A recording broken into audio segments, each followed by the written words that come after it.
اللہ کی رحمت کا کیا سناؤں، بڑے زمانے بعد یاد آیا، قارون بہت بڑا مجرم گزرا ہے، اس نے موسیٰ علیہ السلام پہ زنا کی تہمت لگا دی تھی،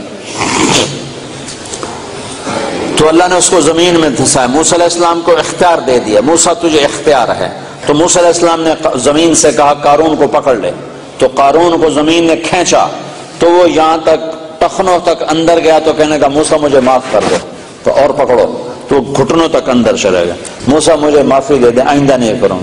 اور پکڑو، وہ کمر تک اندر چلا گیا، موسیٰ مجھے معافی دے دے آئندہ نہیں کروں گا، وہ انہوں نے کہا اور پکڑو، وہ سینے تک چلا گیا، موسیٰ مجھے معافی دے دے آئندہ نہیں کروں گا، اور پکڑو، وہ سارا اندر چلا گیا۔ قارون ان قارون کان من قوم موسیٰ فبغى علیہم، یہ پورا دو رکوع قرآن کے اللہ نے قارون کی برائی میں اتارے ہیں، تو اللہ نے موسیٰ سے کہا موسیٰ تیری منتیں کرتا رہا، تو نے معاف نہ کیا، میری عزت کی قسم ایک دفعہ میری منت کرتا میں نکال کے باہر کھڑا کر دیتا۔ قارون، ارے بھائی قارون، اور تم تو محمد مصطفیٰ کے امتی بیٹھے ہو، وہ کہہ رہا ہے قارون میری منت کرتا تو میں نکال کے باہر کھڑا کر دیتا، تینوں میں آپ پہ راضی کر لوا، انہوں میں چھڑ دے بڑا ہے، پر اس میری منت ہی نہ کی تھی۔ تو بھائیو اللہ ایسا کریم ہے، تو توبہ کی تو سارے بھائیوں نے نیت کر لی نا، ٹوٹ جائے پھر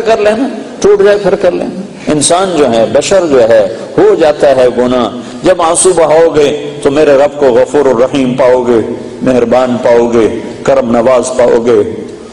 شرموں والا پاؤ گے، حیا والا پاؤ گے، اس کے دربار میں نا امیدی حرام ہے۔ وہ کہتا اگر میں کسی کو پکڑتا، دنیا میں فوری پکڑ آتی میری، تو میں ان کو پکڑتا جو میری رحمت سے نا امید ہوئے بیٹھے۔ ایک دفعہ میں مسجد میں بیٹھا تھا اپنی، تو 4 نوجوان آئے، کہنے لگے جی زندگی میں نہ نماز پڑھی نہ روزہ رکھا، اور ان کی عمر تھی کوئی 25-30 سال کے درمیان، زندگی میں 2 روزے رکھے تھے، زندگی میں 2 روزے، اور شراب پی کے افطار کیے تھے۔ تو ہم یہ سمجھتے تھے ہماری بخشش کوئی نہیں ہے،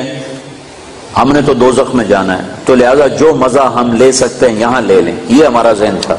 ایک دفعہ ہم گاڑی میں بیٹھے تھے، تو ایک ہمارا دوست ہمارے ساتھ بیٹھ گیا، تو اس نے تمہارے بیان کی کیسٹ لگا دی، اس میں یہ سارا توبہ کا مضمون میں ہر بیان میں بیان کرتا ہوں، تو کہا اس میں تم نے ہمیں یہ بتایا کہ تمہارے اتنے گناہ ہوں آسمان کی چھت کو چلے جائیں تو توبہ کرو تو اللہ معاف کرے گا۔ تو کہنے لگے جی ہمیں پتہ ہی نہیں تھا کہ اللہ اتنا غفور الرحیم، ہمیں پتہ ہی نہیں تھا۔ جب ہمیں پتہ چلا کہ اللہ اتنا معاف کرنے والا ہے، وہ دن آج کا دن نہ شراب کو ہاتھ لگایا ہے، نہ کسی اور گناہ کو ہاتھ لگایا ہے، نہ نماز چھوڑی ہے، نہ روزہ چھوڑا ہے، 5 وقت نماز پڑھ رہے ہیں، اور رمضان قریب گزرا تھا، سارے روزے رکھے ہیں، ساری تراویح پڑھی ہیں، اور کسی گناہ کے قریب نہیں جا رہے ہیں۔ تو میرے یہ اللہ نے ہر ایمان والے مرد عورت کے اندر یہ ایمان کا جذبہ رکھا ہے، اس کو پانی لگاؤ، اس کو پروان چڑھاؤ، اور اس کو پختہ کرنے کے لیے دنیا میں پھرنا ہے، اور لوگوں تک بھی اس پیغام کو پہنچانا ہے۔ اس کے